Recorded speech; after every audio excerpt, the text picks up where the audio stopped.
네, 여러분 안녕하세요. 안녕. 네, 오늘은 저희가 세금에 대한 이야기를 좀 해볼까 합니다.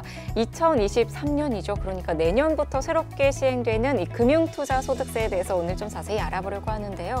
팀장님, 뭔지는 모르겠지만 이렇게 세금이 새롭게 생긴다니까 사실 기분이 썩 좋지만은 않거든요. 이게 어떤 세금인가요? 일단 법인과는 관련이 없고요. 개인에 대해서만 세금을 부과하게 되는데 네. 기존의 개인에 대한 소득세 같은 경우는 세 가지로 분류를 해서 과세를 하고 있었습니다. 네. 종합소득세, 퇴직소득세, 양도소득세 이렇게 세 가지로 분류를 했었는데 이제 기존에 세 가지를 네 가지로 바꾸게 됩니다. 원래 있던 종합소득 중에 이 안에는 이자, 배당, 근로사업, 기타, 연금 6가지가 있는데 이 중에서 배당소득 중에 일부가 이렇게 이사를 갑니다. 금융투자소득세로. 그리고 퇴직소득세는 그대로 두고요. 양도소득세로 분류하는 과세 체계 중에 이 안에 있는 국내외 주식에 따른 양도 차익과 파생 상품에 대한 양도 차익이 이렇게 이사를 가게 되는 겁니다. 이렇게 바뀐 것뿐이지 뭐 없던 세금은 아니고요. 물론 기존의 소액주주라든가 채권의 매매 차익들은 없던 게 생긴 건 맞습니다. 그렇다고 해서 세금 부담이 되게 많이 늘어나는 건 아니라고 보셔도 돼요. 그런가 좀 안심을 해도 되겠네요. 그래도. 네, 일단 그렇게 생각하셔도 돼요. 많이 벌면 좀 얘기가 달라지겠지만 저 같은 이제 개미 투자자들은 별로 신경 안 쓰셔도 될 것 같아요.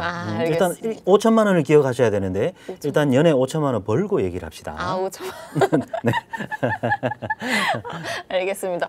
아까 금융투자소득세가 이제 네 번째로 새로 생겼다고 하셨는데 그렇다면 이 과세 대상 다시 한번 좀 정확하게 정리를 해주실까요? 여기에 있던 것들, 그러니까 종합소득에 있던 이자와 배당 중에 네. 이자는 그대로 남고요. 네. 배당소득 중에 일부가 이렇게 이사를 가게 되는데 배당소득 중에서는 금융투자 행위 중에서 원본 손실의 가능성이 있는 친구들. 그러니까 채권을 투자할 수도 있고 주식을 투자를 할 수도 있어요. 근데 채권의 이자를 가지고 우리가 위험도가 있다라고 생각은 하지 않잖아요. 예금 이자 같은 경우도 없죠. 네, 그렇습니다. 오, 똑똑하신데요. 그러니까 얘들은 그대로 이 자리에 남고 그 중에서 펀드나 ELS, ETF, 원본 손실의 가능성이 있는 애들은 이 집에 있다가 종합소득이라는 큰 집에 있다가 작은 집으로 이사를 가게 되는 겁니다. 이 과세 대상이 뭐 1호, 2호가 있다고 들었거든요. 이건 어떻게 나뉘는 건가요? 많이 알아보고 오셨네요. 공부를 좀 했죠. 1호와 2호의 이 구분하는 이유는 일단 기본공제 금액이 다르고요. 1호에는 주로 1호니까 금융투자소득이라 하면 대표적으로 주식이죠. 그렇습니다. 국내 상장 주식과 관련된 투자를 1호라고 얘기하는 거고요. 물론 이제 주식과 관련된 투자만 포함하진 않습니다. 펀드? 그렇습니다. 공모 주식형 펀드 이런 애들도 1호에 해당되는 거고 그 외에 다른 해외 주식 펀드, 채권 이런 애들은 전부 다 2호로 넘어가게 되는 거니까 이 차이를 두는 이유는 1호에 같은 경우는 공제 금액이 5천만 원 그리고 2호는 250만 원만 기본공제가 적용이 되기 때문에 이렇게 분류를 해서 과세 체계를 구성하였습니다. 세율은 어떻게 되죠?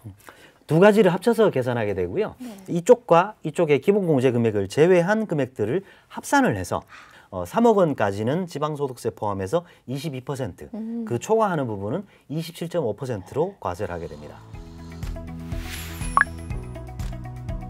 태연 씨 신한알파 깔려있죠? 당연히 깔려있죠. 오, 슬기로운 투자 생활. 당연히 아주 좋습니다. 한번 해볼까요? 알겠습니다. 일단 실행하시고요. 네, 들어왔어요. 네, 고객센터변에서 신청 변경, 그다음에 금투자소득 계산기.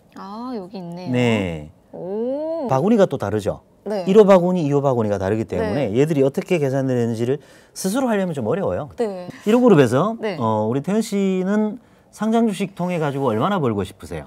주식으로 욕심 한번 내보세요. 욕심내서 1억 정도? 그 정도 뭐. 1억? 아싸. 벌 수 있을까요? 아싸. 슬기로운 투자 생활.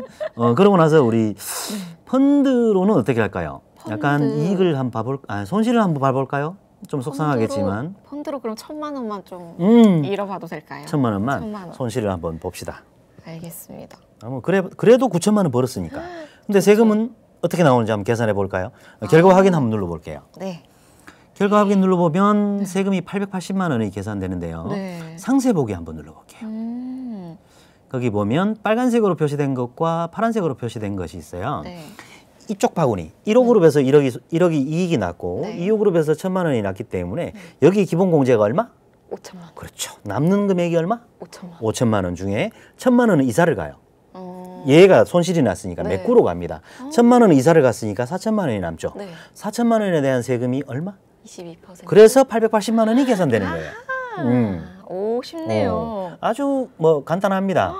네, 오늘은 2023년부터 새롭게 시행되는 금융투자 소득세의 의미와 또 절세 방법, 그리고 신한금융투자 간이 계산기 활용법까지 좀 알아봤습니다. 아무래도 없던 세제가 새로 생기는 거라서 초반에는 좀 혼선이 있을 걸로 예상이 되는데요. 이럴 때 신한금융투자 이 간이 계산기를 잘 활용해 보시면 좋을 것 같습니다. 자, 그럼 오늘은 저희 여기까지 마치겠습니다. 안녕. 안녕. 이제 궁금한 거 없다 이거지? 나 간다. 하지 마세요. 하나만 더.